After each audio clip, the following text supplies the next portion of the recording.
英語聞き流しリスニング、英語テキストと MP3 音声ダウンロードはホームページからご利用いただけます。88thpp.com 88thpp.com Chapter 17 Little Faithful. For a week the amount of virtue in the old house would have supplied the neighborhood. It was really amazing, for everyone seemed in a heavenly frame of mind, and self-denial was all the fashion. Relieved of their first anxiety about their father, the girls insensibly relaxed their praiseworthy efforts a little, and began to fall back into old ways. They did not forget their motto, but hoping and keeping busy seemed to grow easier, and after such tremendous exertions, they felt that endeavor deserved a holiday, and gave it a good many. Jo caught a bad cold through neglect to cover the shorn head enough, and was ordered to stay at home till she was better, for Aunt March didn't like to hear people read with colds in their heads. Jo liked this, and after an energetic rummage from garret to cellar, subsided on the sofa to nurse her cold with arsenicum and books. Amy found that housework and art did not go well together, and returned to her mud pies. Meg went daily to her pupils, and sewed, or thought she did, at home, but much time was spent in writing long letters to her mother, or reading the Washington dispatches over and over. Beth kept on, with only slight relapses into idleness or grieving. All the little duties were faithfully done each day, and many of her sisters also, for they were forgetful, and the house seemed like a clock whose pendulum was gone a-visiting. When her heart got heavy with longings for mother or fears for father, she went away into a certain closet, hid her face in the folds of a dear old gown, and made her little moan and prayed her little prayer quietly by herself. Nobody knew what cheered her up after a sober fit, but everyone felt how sweet and helpful Beth was, and fell into a way of going to her for comfort or advice in their small affairs. All were unconscious that this experience was a test of character, and when the first excitement was over, felt that they had done well and deserved praise. So they did, but their mistake was in ceasing to do well, and they learned this lesson through much anxiety and regret. Meg, I wish you'd go and see the Hummels. You know Mother told us not to forget them, said Beth, 10 days after Mrs. March's departure. I'm too tired to go this afternoon, replied Meg, rocking comfortably as she sewed. Can't you, Jo? Asked Beth. Too stormy for me with my cold. I thought it was almost well. It's well enough for me to go out with Laurie, but not well enough to go to the Hummels, said Jo, laughing, but looking a little ashamed of her inconsistency. Why don't you go yourself? Asked Meg. I have been every day, but the baby is sick, and I don't know what to do for it. Mrs. Hummel goes away to work, and La Chen takes care of it. But it gets sicker and sicker, and I think you or Hannah ought to go. Beth spoke earnestly, and Meg promised she would go tomorrow. Ask Hannah for some nice little mess, and take it round, Beth. The air will do you good, said Jo, adding apologetically, I'd go but I want to finish my writing. My head aches and I'm tired, so I thought maybe some of you would go, said Beth. Amy will be in presently, and she will run down for us, suggested Meg. So Beth lay down on the sofa, the others returned to their work, and the Hummels were forgotten. An hour passed. Amy did not come. Meg went to her room to try on a new dress, Jo was absorbed in her story, and Hannah was sound asleep before the kitchen fire, when Beth quietly put on her hood, filled her basket with odds and ends for the poor children, and went out into the chilly air with a heavy head and a grieved look in her patient eyes. It was late when she came back, and no one saw her creep upstairs and shut herself into her mother's room. Half an hour after, Jo went to Mother's closet for something, and there found little Beth sitting on the medicine chest, looking very grave, with red eyes and a camphor bottle in her hand. Christopher Columbus. What's the matter? Cried Jo, as Beth put out her hand as if to warn her off, and asked quickly. You've had the scarlet fever, haven't you? Years ago, when Meg did. Why? Then I'll tell you. Oh, Jo, the baby's dead. What baby? Mrs. Hummel's. It died in my lap before she got home, cried Beth with a sob. My poor dear, how dreadful for you. I ought to have gone, said Jo, taking her sister in her arms as she sat down in her mother's big chair, with a remorseful face. It wasn't dreadful, Jo, only so sad. I saw in a minute it was sicker, but La Chen said her mother had gone for a doctor, so I took baby and let Lottie rest. It seemed asleep, but all of a sudden it gave a little cry and trembled, and then lay very still. I tried to warm its feet, and Lottie gave it some milk, but it didn't stir, and I knew it was dead. Don't cry, dear. What did you do? I just sat and held it softly till Mrs. Hummel came with the doctor. He said it was dead, and looked at Heinrich and Minna, who have sore throats. Scarlet fever, ma'am. Ought to have called me before, he said crossly.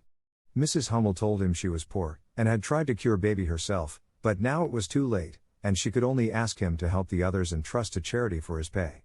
He smiled then, and was kinder, but it was very sad, and I cried with him till he turned round all of a sudden, and told me to go home and take belladonna right away, or I'd have the fever. No, you won't, cried Joe, hugging her close, with a frightened look. Oh, Beth, if you should be sick I never could forgive myself. What shall we do? Don't be frightened, I guess I shan't have it badly.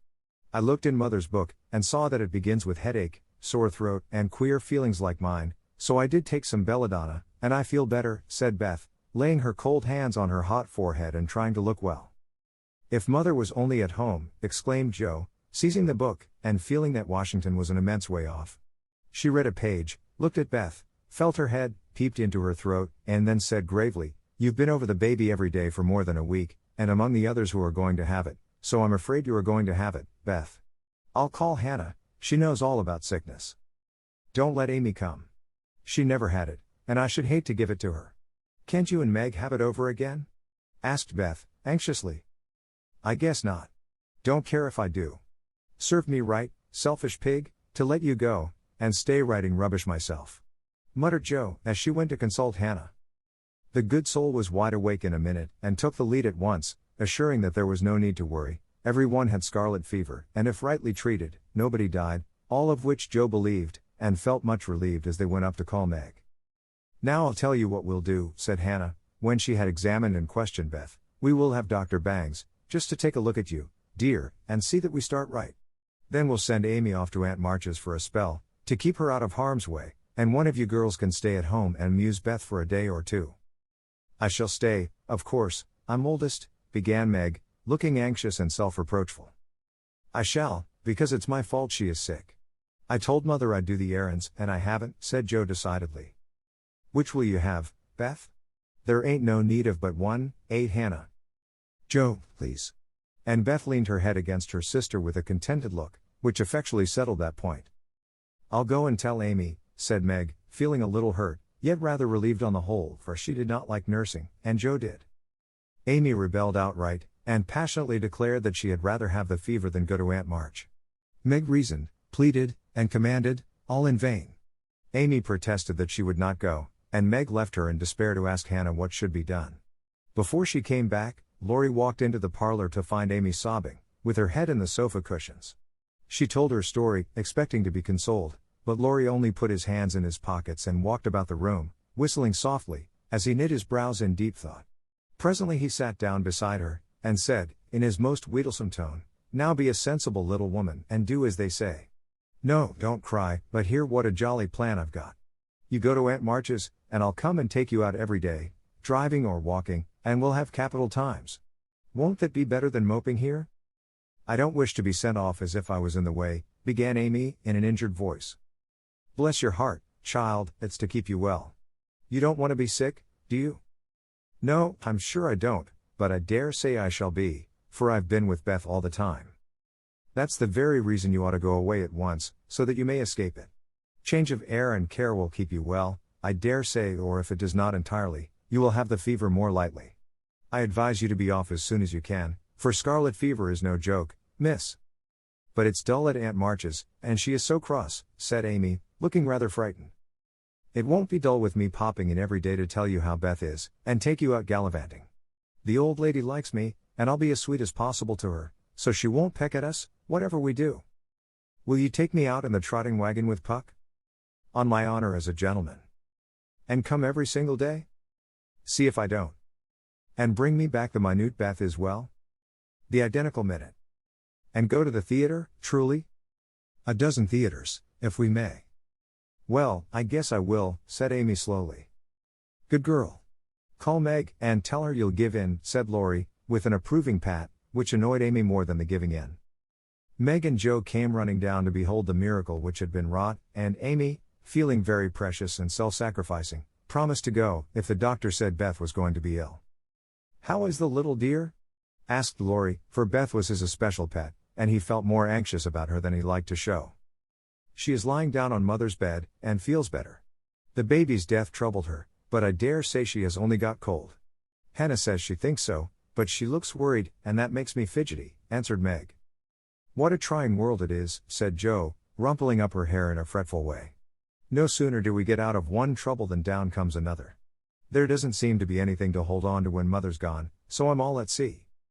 "Well, don't make a porcupine of yourself, it isn't becoming. Settle your wig, Joe, and tell me if I shall telegraph to your mother, or do anything?" asked Laurie, who never had been reconciled to the loss of his friend's one beauty. "That is what troubles me," said Meg. "I think we ought to tell her if Beth is really ill, but Hannah says we mustn't, for Mother can't leave Father, and it will only make them anxious. Beth won't be sick long, and Hannah knows just what to do, and Mother said we were to mind her, so I suppose we must, but it doesn't seem quite right to me." Well, I can't say. Suppose you ask Grandfather after the doctor has been." "We will." "Joe, go and get Dr. Bangs at once," commanded Meg. "We can't decide anything till he has been." "Stay where you are, Joe. I'm errand boy to this establishment," said Laurie, taking up his cap. "I'm afraid you are busy," began Meg. "No, I've done my lessons for the day." "Do you study in vacation time?" asked Joe.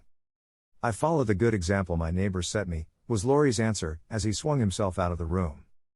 "I have great hopes for my boy," observed Joe, watching him fly over the fence with an approving smile. "He does very well, for a boy," was Meg's somewhat ungracious answer, for the subject did not interest her. "Dr. Bangs came, said Beth had symptoms of the fever, but he thought she would have it lightly, though he looked sober over the Hummel story. Amy was ordered off at once, and provided with something to ward off danger, she departed in great state, with Joe and Laurie as escort. Anne March received them with her usual hospitality. "What do you want now?" she asked, looking sharply over her spectacles, while the parrot, sitting on the back of her chair, called out, "Go away. No boys allowed here." Laurie retired to the window, and Joe told her story. "No more than I expected, if you are allowed to go poking about among poor folks. Amy can stay and make herself useful if she isn't sick, which I've no doubt she will be, looks like it now.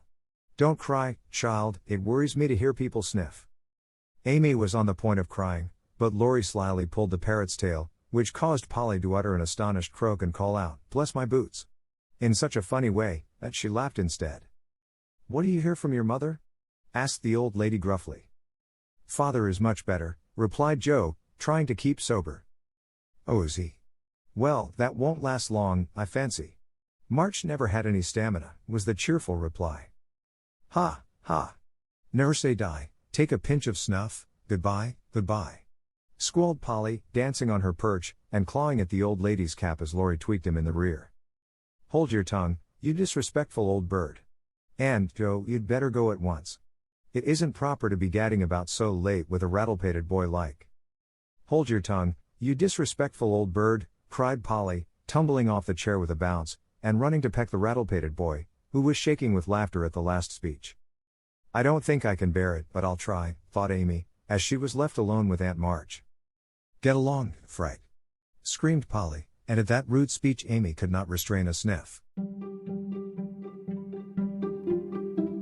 物語の続きは、ホームページからお聞きいただけます。また、テキスト、MP3 ダウンロードも合わせてご利用ください。88thpp.com 88thpp.com